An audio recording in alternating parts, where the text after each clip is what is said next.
If you're ready. Okay. Yeah. Okay. Awesome. All right. Oh, sorry. Oops. Yeah. Go ahead and get started. Yeah. Can you just tell me a little bit about yourself?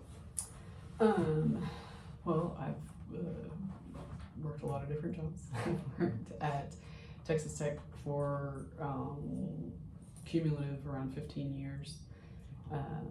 And in the middle of that is when I left to open my business. And I'd always had different business ideas of, oh, this would be really cool to do, but the wine store is just the one that stuck.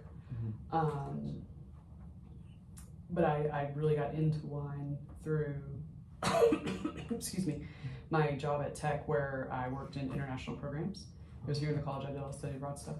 And I thought that wine was such a cool part of people's culture. And in very, like I say, that wine is a vacation in a bottle, because you're very, like, it's almost like you can smell and taste the place, and how it works really well with people's food, and how it's just a part of their, such a part of their life, particularly if they're the producers and whatnot. So I just found that really fascinating, and that's kind of how I got into wine, through all the travel. And so it was cool that I could take that, something that I was really interested in, and turn it into a business. So yeah. Yeah. Okay. Cool. That's awesome. Yeah. Not much of a wine person, I guess, but I can tell that it's definitely something for people. That's really awesome, though. Yeah. What is your daily routine like? On any given day, I would say a day where you're working both your business and here. So as far as the business stuff, I'm busiest around events. And so today I woke up and had nothing to do for my business, and some stuff to do for my husband's business, and plenty to do for this. Gotcha. But when I have events, I have to plan the tasting, and I just have to be really good at time management. And that's why it's so nice with this job that I can do a whole lot of my work from home, rather than having to be here in this office. So I can kind of switch back and forth on completing tasks and whatnot. But the events, I usually prep some little snacks and polish the glasses and set wherever it is I set it up. And we get a cough drop. Yeah, of course. This cough is getting better, but not going away as much as I want it to. Gotcha. I just got over mine. Yeah. And anyway, but I can do, and I don't have any employees. Sometimes I pay my daughter to help me at the tastings, like she'll wash the glasses and things like that. But yeah, that's it. Just kind of help clean up. But for the most part, no, it's just all around the event. And then once the event is done, it's when can the wine be delivered, and then I accept delivery, and I charge people, split it all up, and go deliver it. Awesome. So those are the time-consuming things. Every month I have to do all the transactions into QuickBooks. I pay myself, reconcile my bank statement, pay my sales tax, and all that kind of stuff. Okay. But yeah, so yeah, that's cool though. It makes it a little easier for you. And you said, because I remember you saying something about how these events and everything, this is something more in the recent years, right? Because you switched from. I switched, yeah. Yeah, and it was simply, when it was a bar, we came up I had done it full time for 5 years. And I was breaking even, but I wasn't paying myself. Right. So I was just working really, really hard, and it wasn't costing us any money, but I was still, I wasn't making any money. Right. And so that's why I decided that I couldn't do it any longer. And at first, I reframed the way that I talk about it, because I really felt like I failed. But that's not. I learned. I didn't fail. I learned. Exactly. So I kept renewing the license, because we were trying to sell the real estate, and it was one of those things that we really needed to get rid of the building, but it was also still fun to get to do it as on a part-time basis. And so when we sold the building, and I talked to my husband, and I was like, I still want to do this. Like, I like doing this. And so I found a place that I could rent that was really cheap. And so now, you know, because of all that depreciation, I definitely had a net loss. I don't know if I'm going to end up with a profit or a loss at the end of this year, but I probably will end up with, I don't know, there's a lot of things that, so like I write off all that mileage, and then like our internet at our house, I don't pay for it out of my business, but I write it off through the business. Okay. Yeah. And so some stuff like that, even though I know that I've got plenty of money in my bank account to pay the bills, there's some other things that I pay for separately outside of the business that I still write off on the business. Right. So that's why I'm not sure if I'm going to end up with a net profit or a net loss, but it's going to be close either way. It is now something that doesn't. I'm not making a huge amount of money, but I also get to enjoy wine with my friends, and still can make a little. So yeah, that's awesome. I mean, you have your other job, and you got your husband running a business as well. You know, you don't need too much profit coming out. Right. Yeah. It's definitely not something that we rely on as a source of income. But things would be so different if it was if we had to rely on it. Then I would spend a whole lot more time with it if we had to rely on it. But like this month, I didn't, being busy with class, I just didn't get anything scheduled. And so like, I'm just trying to sell. I don't hold a lot of inventory, but I do have some. And so I would like to just sell some of the inventory that I've got, and I'm just gonna host a little thing at my house next Friday, just to just try to get people to order. More customers. Yeah, exactly. Yeah, just keep in touch with people. I know I'm not gonna make that much money this month, but next month when I have a little bit more time, and then if you feel like it, yeah, exactly. Yeah, just see how it goes. But I make in the tastings, it's all like I just take orders, but I make my revenue is like $2,000 or $3,000 a month, something like that. So it's pretty. Yeah, and that's good for. I mean, it's not bad for wine, especially when. Because I know it's a tough business, as you put it, definitely. But yeah, that's awesome. It's cool. I love the freedom of that. But yeah, I mean, moving on to that, what do you love about owning a business? Just that it's me. That's when I was doing this full time. There was never a day that I did not want to get up and go to work, because I knew that what I put into it was what I was getting out of it, and I could not. Like if I didn't put everything into it, then it wasn't going to succeed. But I like that, because I like that it was all on me. Right. Because I like risk, I like responsibility, and those things. I don't shy away from that sort of thing. So gotcha. Yeah, I really that's like awesome. it. Yeah, it's definitely an interesting take like that. But yeah, that's something that would push me towards doing that. But yeah, I mean, like apart from what you love, what's challenging? What's the most challenging aspect of it? It's particularly when I started, just not like you never know everything. Okay, right. And so just getting through the mistakes and understanding why they were mistakes, as far as I ordered something that nobody wanted to buy, or I just stuff like that. You're like, wow, I just wasted a bunch of money on something that you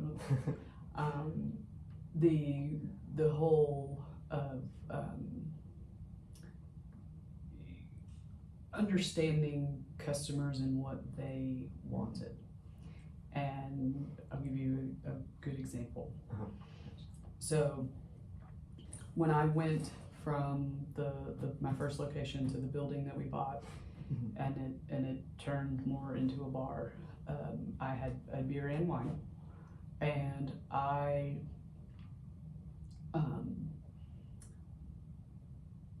put as much care into the beer list as I did the wine list. I took the time. I tried to learn about everything, and I tried to learn like what was good and what was not good, and because I'm a wine geek, what are beer geeks gonna want to drink, you know? And this was 10 years ago. So craft beer wasn't what it is now.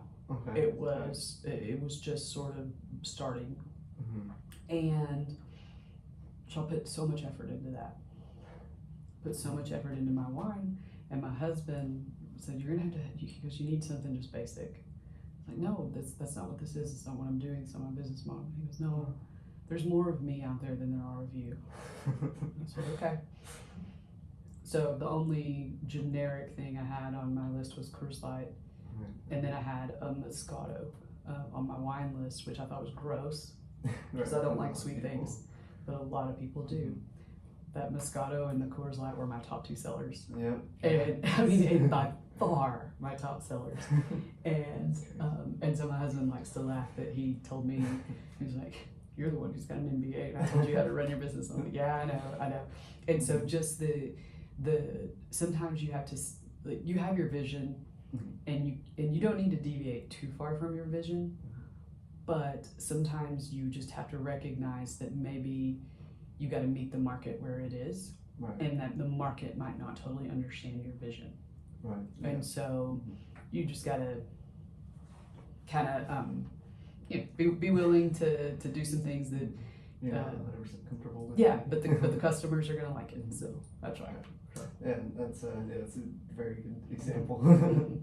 That's awesome. But okay, so yeah, what did it take to get where you're at now? Obviously, a lot of trial and error. Yeah, trial and error, just really being willing to work really hard, and then also just being able to admit that you're wrong. That's it, because a lot of times entrepreneurs just don't want to admit that they're wrong. Right. And you have to have that humility to just say, "Okay, I made the wrong decision. I screwed up. What can I do to fix it? Like, what can happen?" Because sometimes people just don't want to admit that, and so if you dig in, you're going to go bankrupt because you're not willing to see your mistakes. Yeah.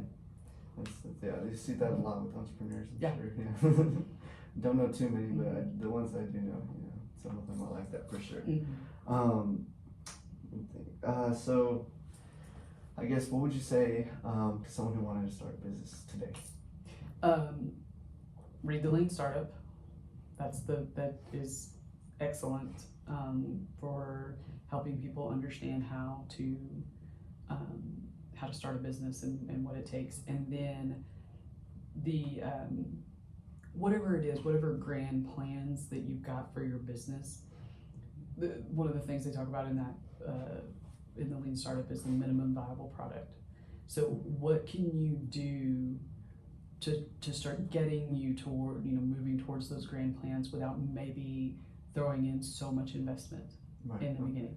So for instance, one of the businesses I thought would be cool would be to buy an event facility. And it didn't happen because we were really young, didn't have the cash to buy something big. Yeah. Even though I was like, "Oh no, I can do this, and it'll, I can totally run this, and it'll be great." Because that's you have to believe in yourself. Right, of course. We didn't have the cash for a down payment, and so we were like, "Okay, well, that's not going to work right now." But I could have started out as an event planner working out of my home. Right. And then I started looking into that aspect of it a little bit more, and I was kind of like, "Okay, that's all nights and weekends, and okay, maybe this is not the life for me." Right? But whatever the idea is, see if there's something that you can start very small to start building up to that idea, because you want to make sure that you've got enough customers to make it work, and you don't want to risk a ton of money until you sort of get going and feel like you've got something that's going to be viable. Right. Yeah, and that makes a lot of sense. A lot of people will try to see the big picture and try to shoot for that straight away. So yeah, definitely like that. It's definitely probably something I need to work on. But so was there ever, I guess, say back in your college days, was there ever a class, professor, or mentor that you can look back on and think, "God, they really helped me put myself to where I'm at now"? So one of my classes that I took in my MBA, my marketing class, was just basic marketing. I think about a feel like working at Tech, I've thought about that class more than when I had more than in my business. But another class was a decision theory class that I've always, like, for everything I've thought of for sure, and that was something that was kind of like what I did yesterday, where we talked a lot about biases and ways decisions are made. It wasn't a super statistics based class. And so that one was really, really interesting. I like that one a lot too. The finance classes that I had when I in my undergrad, so I just did the basic class, and then there was another one like on banking, and that one I would say has been super helpful with the business, and really just like making financial decisions in life too, but also quite helpful. Business aspects, yeah. Gotcha. Yeah, like the just understanding in accounting too, like just basic bookkeeping. But I mean, even that, like I took a basic bookkeeping class in high school, and I did bookkeeping. My dad had a pest control business, and I did bookkeeping for his business, and so having that understanding it's saved me a lot of money for sure, because I can do all my own QuickBooks and file a lot of my tax returns and all that kind of stuff myself. Right. And so I have to pay the CPA. I pay the CPA at the end of the year to double check me and file the end of year tax returns, but the rest of it I did on my own. Yeah, that's awesome. Yeah. That is definitely a helpful tool, for sure. Yeah. Well, that's good. Yeah, it's cool that you have those classes. Was it the professor, would you think, or just the class in general, what you were learning in there? Maybe a little bit. I don't even remember my accounting professors. The others, like it was a little of both, I think. Yeah, it was probably a little both. Yeah. Gotcha. Yeah. So, what are some of the biggest opportunities or even risks that you made a jump for that got you to where you are now? Just being willing to take the risk. That's I didn't feel like I was doing anything special until I got feedback from my peers who commented that they would never be able to do something, and so that's when I realized that the being willing to take a risk is huge, just for any kind of thing, and then just having the confidence in yourself that you can get it done. So, and that's what I've got. I also found myself when I opened the business, I became friends with lots of business owners. Like we have a lot of people in our life who own businesses, and so it's kind of cool to get to share experiences with them. That's been really good, and just to learn different things, and it's interesting, which I didn't have before I owned the business. Yeah. Right.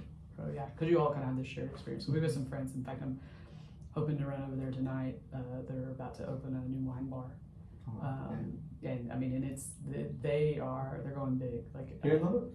Oh, what's it called? It's called Amici's. It's going to be on 1585 and Indiana. Okay. Yeah. So way south, but yeah, that's it's actually right next to where my parents own their business. But yeah. Are you from Lubbock? Oh, okay. Yeah. What's your parents' business? So at the moment, we have 2 restaurants, All American Eatery and Dining, and they're opening up a 3rd Mexican hideout here downtown. Mexican hideout. It's right across actually from the bus station. Okay. But yeah, they've been having a lot of troubles with that. It's been delayed. Oh. Yeah. And then it's salsa business as well. Oh, nice. But yeah, those have all been recent. Yeah. But yeah. I'm excited. Tell me about the Mexicans. Like, what kind of food are we talking here? Like, well, definitely Mexican. Yeah, but I mean, like. So it's gonna be supposed to be more higher class. Definitely more of also a bar style type of feel to it. Dad's actually got this great idea that intrigued me as well. He's gonna have this little section in there. So you take a shot. The shot's gonna be made of ice. Yeah. And then you just throw it at this sport thing. If you hit the target, it's a free shot. That's So, awesome. yeah, that's gonna be there. But yeah, I'm not 100% sure the details as far as food goes. But Okay, cool. Tell yeah, him to definitely. get good tequilas, Oh. and then just my advice: yeah, have margaritas that taste good, not that just like pre-mixed sugar and shit. Like yeah, actually generic really stuff, yeah. make a margarita. Gotcha. We went into. Have you seen? Is it El Mitote over by Altitude? Yeah. We went in there and the food was fine, but those margaritas, like I couldn't do it. Oh yeah, They were too sweet, too generic. Yeah, they were just. Yeah. Yeah. But then, like, do you ever go to La Serena? Have you been there? Where's It's that? in Cactus Alley. Mm-mm. Okay, ask your dad if he's ever been there. Because if there were a place like they've got bougie food, but if it were like good real deal Mexican food with a little bit more on the sides of like their cocktails, you know, and they've got a ton of different tequilas and mezcals, and that's I drink more tequila than I do wine, really. Like I love tequila. Oh my gosh, I would be. I wouldn't have expected that. Yeah. Yeah, no, I'm like it's. If I could open just a tequila store, I probably would.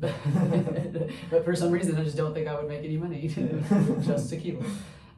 But yeah, no, I love tequila and mezcal, and so anyway, that's cool. I can't wait to try it. Yeah, well, definitely. I don't know. I'm sure he's in the works of getting some Yeah. good tequila and hopefully none of that generic stuff. Yeah. But What's your favorite Mexican food here in town? like a restaurant wise, Yeah. is? Ooh, I'm more of like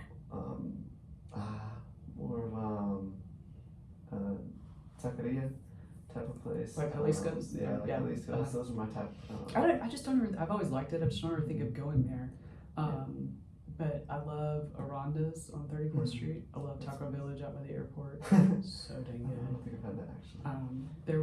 There was a place in so I live in Wolford, and there was a place called Elotes, and they just didn't make it.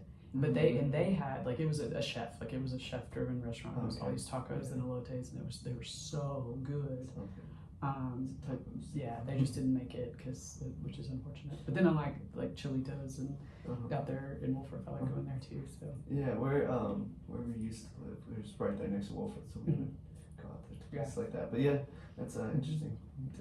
Yeah, so if you can like capture the food at places like that with just a little bit higher end, like I feel like you are hoping doing well. Yeah, and that's what we're shooting for, hopefully. So yeah, that's can't wait for that to come out. But yeah, that's really all I had for the awesome. interview Okay. wise. So Cool. go ahead and Yeah. real quick. So what we went for. Oh yeah.